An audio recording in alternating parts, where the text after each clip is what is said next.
하나님이 지으신 모든 것은 참 경이롭습니다. 특히 뛰어난 자연의 경관 앞에 서면 그 장엄함과 아름다움에 할 말을 잃어버립니다. 자연은 말로 표현하기에는 적합하지가 않습니다. 자연 앞에 서면 표현할 수 없는 감각이 마음을 강타합니다. 자연은 마음으로 우리에게 다가옵니다. 자연은 우리에게 마음으로 스스로를 나타냅니다. 사랑하는 여러분, 말로 표현할 수 있는 것이 많을까요? 말로 표현할 수 없는 것들이 더 많을까요? 말로 설명할 수 없는 것이 훨씬 더 많습니다. 예를 들어서 나무는 무엇입니까? 라고 누가 물어온다면 우리는 뭐라고 대답하겠습니까? 아마 내가 생각하는 나무에 대해서 말할 것입니다.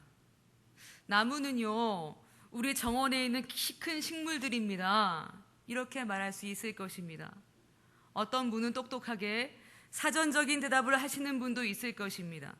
나무는 줄기와 가지가 목질로 되어 있는 다년생 식물을 말합니다. 이렇게 말할 것입니다.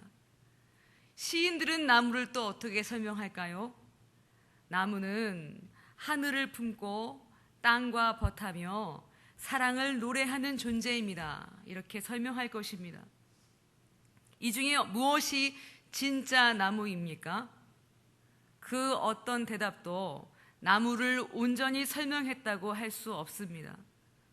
나무에 대한 각자의 생각을 각기 설명했을 뿐이지 진짜 나무가 무엇인지는 그 누구도 설명할 수가 없습니다.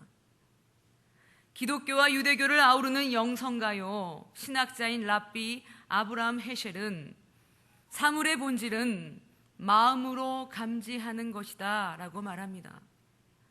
자연이 무엇인지 우리가 말로 표현할 수는 없어도 곧 그 앞에서 마음을 뺏기고 그 자체로 교감하며 그 기운을 느낍니다. 그렇게 전해오는 감각이 자연의 본질이라는 말씀입니다. 자연은 하나님의 숨결을 나타냅니다. 하나님이 만드신 자연도 우리가 표현할 수가 없는데 하나님은 어떻겠습니까? 누구든지 하나님과 사귀며 그분과 동행하기 위해서는 말로는 부족하다는 것을 알아야 합니다. 말보다는 마음의 교감이 하나님을 아는데, 그분을 체험하는데, 그분의 본질에 더 다가서는데 중요하다는 말씀입니다. 괜찮으시면 옆에 있는 분과 이렇게 말씀을 나눠볼까요? 말보다는 마음입니다.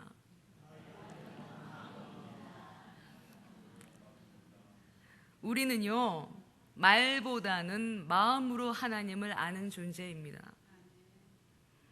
그런데 우리는 무엇이든 말하는 것에 익숙합니다. 교감하고 마음으로 묵상하는 데는 어색함을 느낍니다.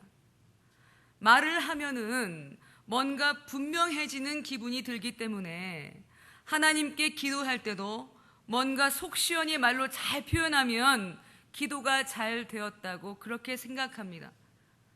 반면 기도할 때에 말이 잘 안 나오고 뭔가 표현이 막히는 날은 흔히 잘 쓰는 말로 기도줄이 안 잡혔다고 생각합니다. 말이 잘 표현 안 된 기도는 기도를 잘 못한 것이라고 여기는 것입니다. 기도에 있어서 말이 꼭 필요한 것은 아닙니다. 말을 쓰지 말라는 것이 아닙니다. 기도할 때에 말하는 것이 전부라고 생각하는 것은 문제가 있다는 것입니다. 좀 더 구체적으로 설명해 보면 우리는 유창하고 말 잘하는 기도를 선호하는 경향이 있습니다. 유창하게 기도하기를 원해서 말을 훈련하시는 분들도 제가 본 적이 있습니다. 일부러 주기도문을 열심히 소리내서 말하라고 가르치는 교회도 제가 봤습니다.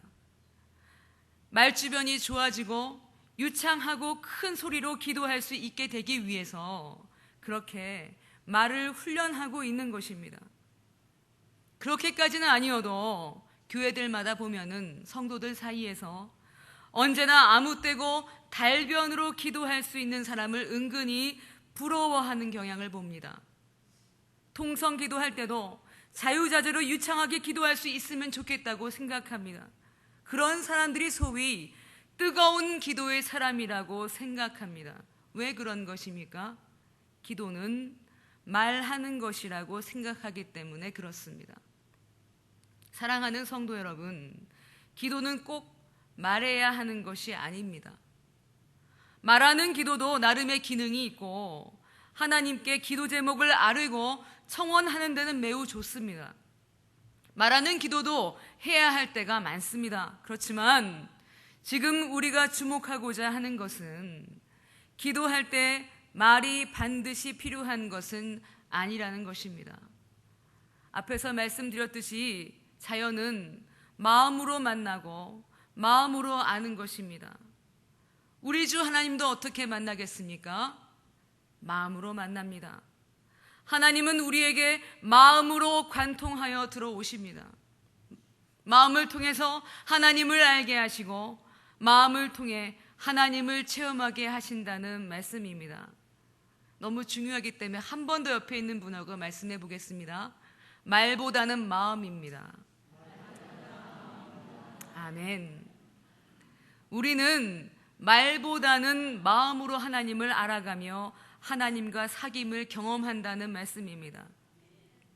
저는 이 시간에 하나님과 사귀는 기도에 대해서 말씀을 나누려고 합니다. 그러기 위해서 우리가 전제해야 할 것이 있습니다. 그것은 하나님께서는 우리와 교제하기를 원하신다는 사실입니다. 요한계시록 3장 30절에는 볼지어다 내가 문 밖에 서서 두드리노니 누구든지 내 음성을 듣고 문을 열면 내가 그에게로 들어가 그와 더불어 먹고 그는 나와 더불어 먹으리라. 아멘. 하나님은 우리의 닫힌 마음을 강제로 열고서 침투에 들어오시는 분이 아니십니다. 겸손하고 온유하기 때문이십니다. 우리의 자유의지를 존중하시고 우리의 의견을 존중하십니다. 그래서 우리가 마음의 문을 열기까지 기다리고 참으십니다. 우리가 마음의 문을 열기만 하면 우리와 사귀며 마음을 나누고 싶다고 그 요한계시록 말씀은 말씀하고 계신 것입니다. 요한복음 15장 15절에는 이렇게 말씀을 합니다. 이제부터는 너희를 종이라 하지 아니하리니 종은 주인이 하는 것을 알지 못함이라 너희를 친구라 하였노니 내가 내 아버지께 들은 것을 다 너희에게 알게 하였음이라. 아멘. 하나님은 우리에게 뭐라고 말씀하셨습니까? 친구라고 말씀하셨습니다. 친구이기 때문에 아무것도 우리에게 숨기지 않겠다고 말씀하십니다. 하나님께서는 우리에게 하나님의 마음과 뜻을 알리고 싶어 하신다는 말씀입니다. 하나님이 어떤 분이신지 우리가 알기를 원하신다는 말씀입니다. 믿으십니까? 지금은 많이 완화됐지만 예전에는 하나님에 대한 우리의 관념이 가부장적인 측면이 많았습니다. 유교 문화의 가부장적인 사회 속에서는 아버지란 언제나 권위를 가지고 엄격한 존재로 인식되어 왔습니다. 그래서 하나님 아버지를 대할 때도 11조를 안 하면 야단치시는 분, 성수주의를 안 하면 벌을 주시는 분, 기도를 안 하면 기도하게 하려고 고통을 주시는 분으로 생각해 왔습니다. 그래서 기도는 공덕을 쌓는 의미로 변질되어 갔습니다.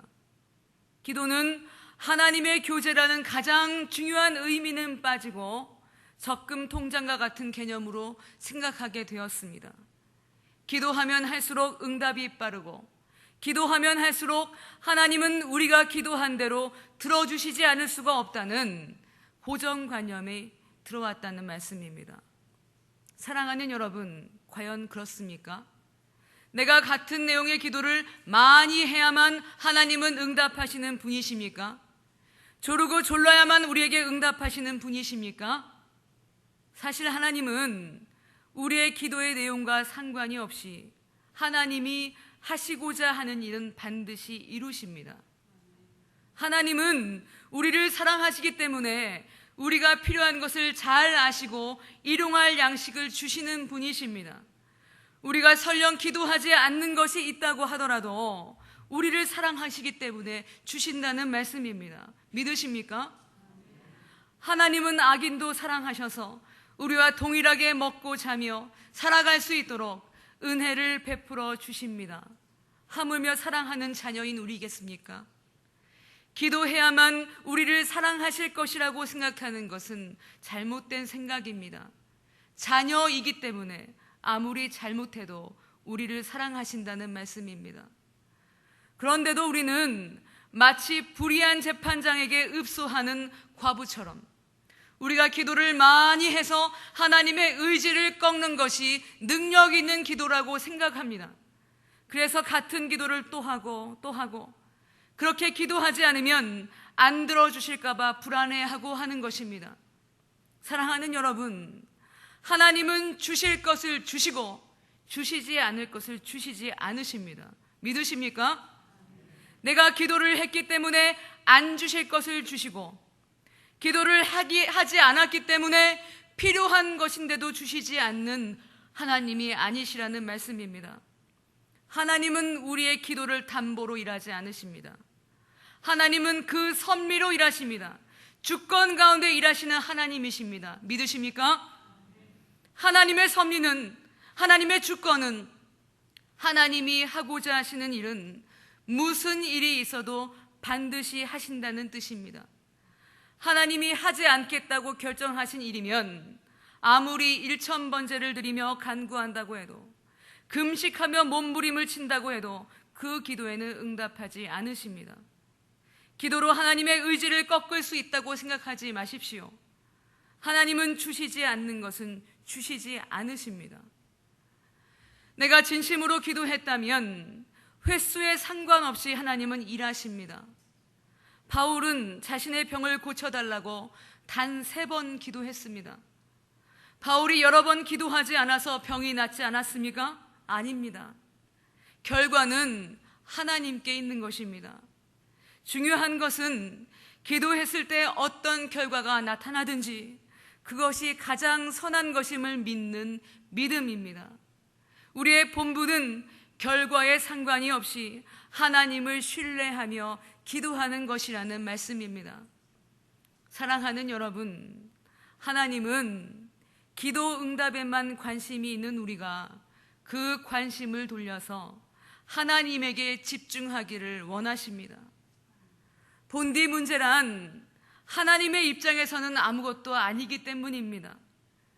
전능하신 하나님을 가로막을 악인이 세상에 어디에 있으며 하나님이 해결 못하실 문제가 어디에 있습니까? 하나님에게는 문제가 아무것도 아닙니다. 하나님의 관심은 오직 사랑하는 우리, 내게 관심이 있다는 사실을 믿으시기를 바랍니다. 괜찮으시면 옆에 있는 분과 이렇게 말씀해 보겠습니다.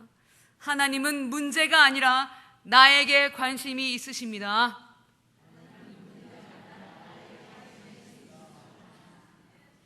아멘.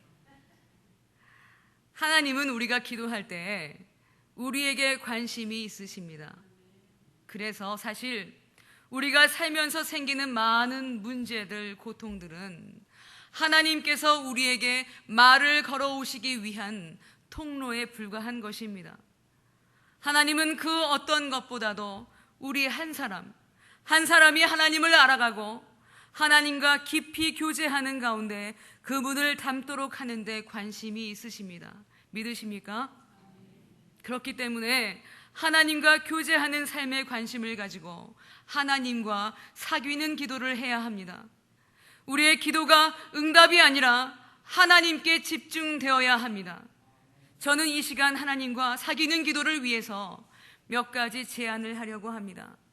첫째는 기도할 때 하나님께 솔직하게 마음을 여시라는 것입니다. 말이 아니라 마음이 중요합니다. 말에 매이면 깊은 기도의 샘물을 길어 올릴 수가 없습니다. 마음을 열어야만 합니다. 기도는 샘과 같습니다. 내 깊은 마음 속에서 하나님과 대면하며 하나님을 거역하는 내 자아를 드러내야 합니다. 그렇게 하나님과 하나가 되어가는 것입니다. 흔히 하나님과 교제하라고 하면 하나님 사랑해요 이렇게 고백하고 따뜻한 하나님의 위로와 평강을 경험하는 것을 떠올립니다. 그런데 하나님께 마음을 열고 하나님과 대면한다는 것은 그것보다는 조금 더 구체적인 것입니다. 구체적인 사귐을 가지기 위해서는 먼저 우리의 내면에 대한 이해가 필요합니다. 괜찮으시면 로마서의 말씀을 찾아보기를 원합니다. 신약성경 248페이지 로마서 7장 21절부터 24절까지의 말씀입니다. 로마서 7장 21절부터 24절까지의 말씀입니다.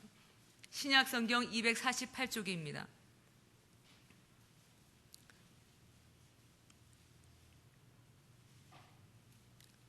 같이 읽겠습니다. 그러므로 내가 한 법을 깨달았노니 곧 성을 행하기 원하는 나에게 악이 함께 있는 것이로다.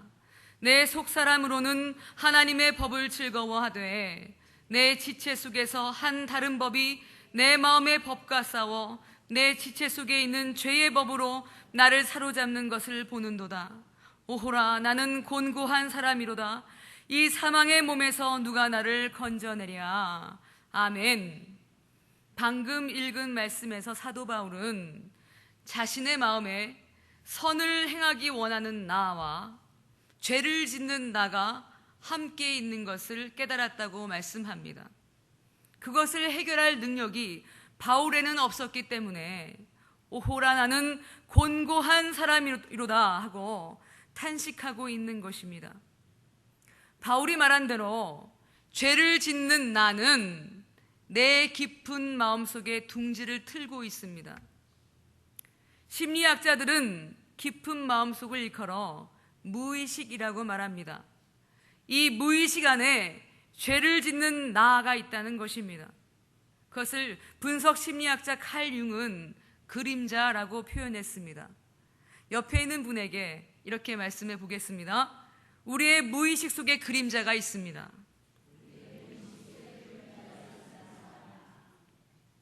이 그림자는 우리 무의식 속에 있는데요, 깊은 마음 속에 있는데요, 왜 생기느냐면은 열등감과 상처가 억압돼서 생깁니다. 우리는 대개 가면을 쓰고 살아갑니다. 상처를 받았음에도 상처받지 않은 것처럼 포장합니다. 열등감은 애써 꽁꽁 깊이 숨깁니다.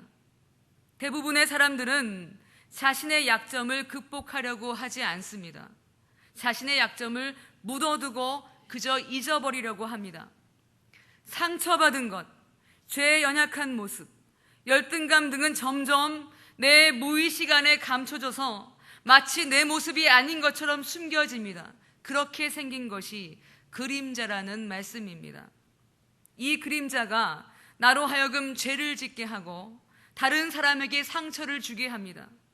바울도 이 그림자 때문에 오호라, 나는 곤고한 사람이로다 하며 죄를 짓는 자신을 향해 탄식했다는 말씀입니다. 하나님께서는 우리와 교제하시면서 우리 안에 있는 이 그림자를 다루어 주시기를 원하십니다. 하나님은 우리가 예수님을 닮는 것에 관심이 있으시기 때문에 우리의 그림자를 고쳐주시기를 원하신다는 말씀입니다. 기도하는 중에 내 그림자를 깨닫게 해 주십니다. 그리고 자발적으로 죄와 싸워 이길 수 있도록 내 마음이 결단할 수 있도록 도우십니다. 깊은 기도는 내 무의식 속의 그림자까지도 하나님과 교감할 수 있게 합니다.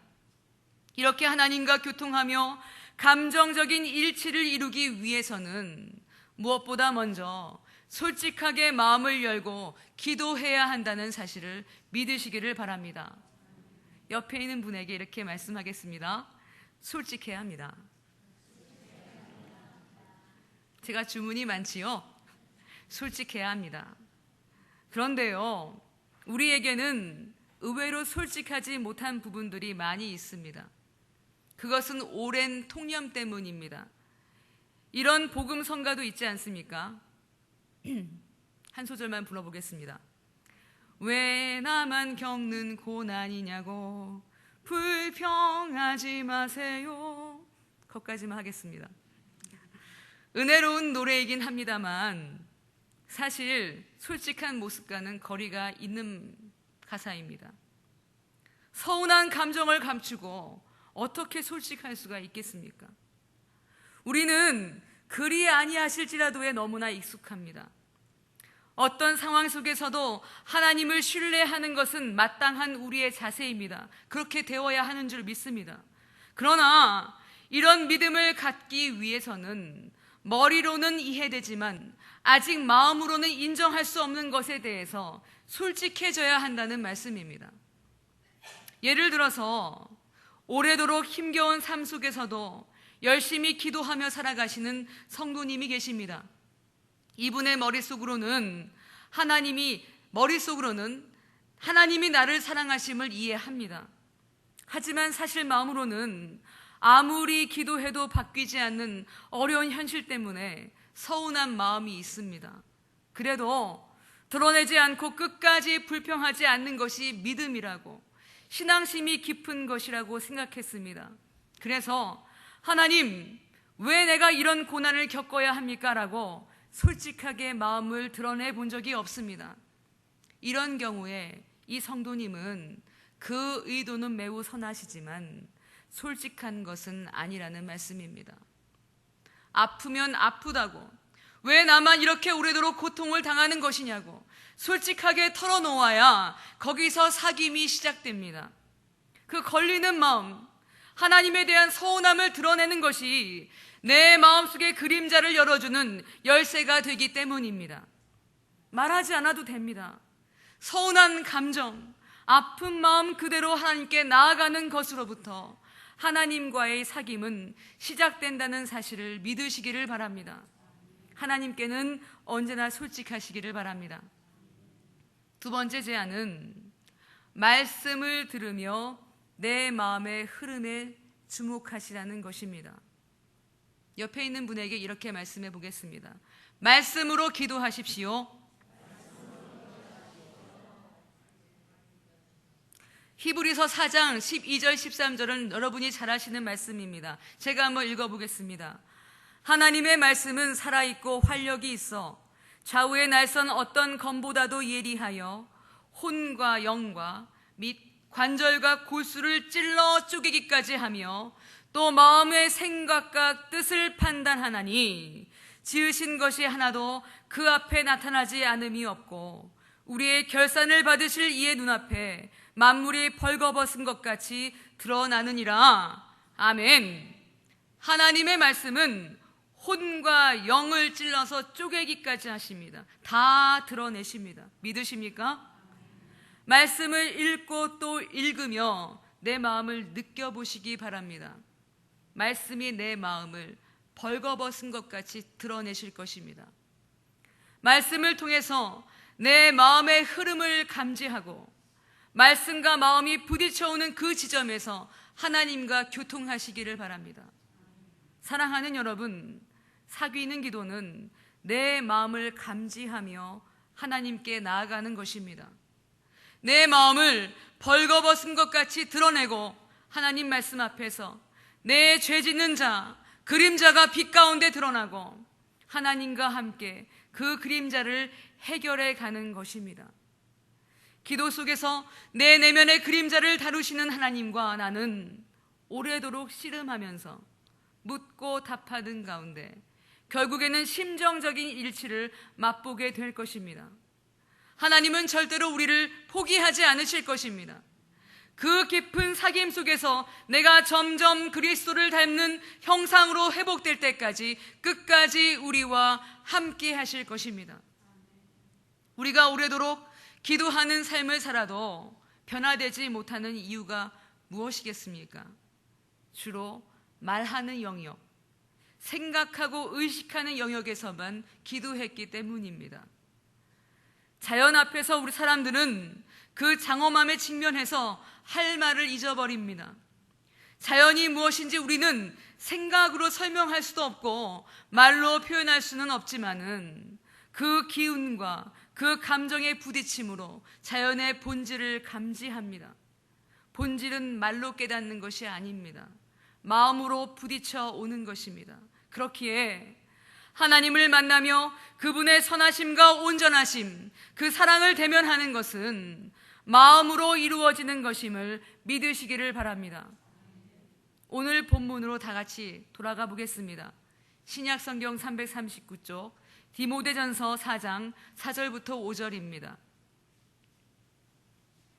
오늘 본문을 찾아보겠습니다. 신약성경 339쪽입니다. 같이 읽겠습니다. 하나님께서 지으신 모든 것이 선함에 감사함으로 받으면 버릴 것이 없나니 하나님의 말씀과 기도로 거룩하여짐이라. 아멘. 하나님이 만드신 만물은 본디 선한 것입니다. 자연은 그 자체로 선하며 의미가 있습니다. 만물 속에 하나님의 숨결이 있고 그것은 마음의 흐름으로 우리에게 다가옵니다. 어떻게 문제와 아픔으로 가득한 이 세상 속에서 하나님의 숨결을 느낄 수 있겠습니까? 말씀과 기도로 거룩하여짐이라.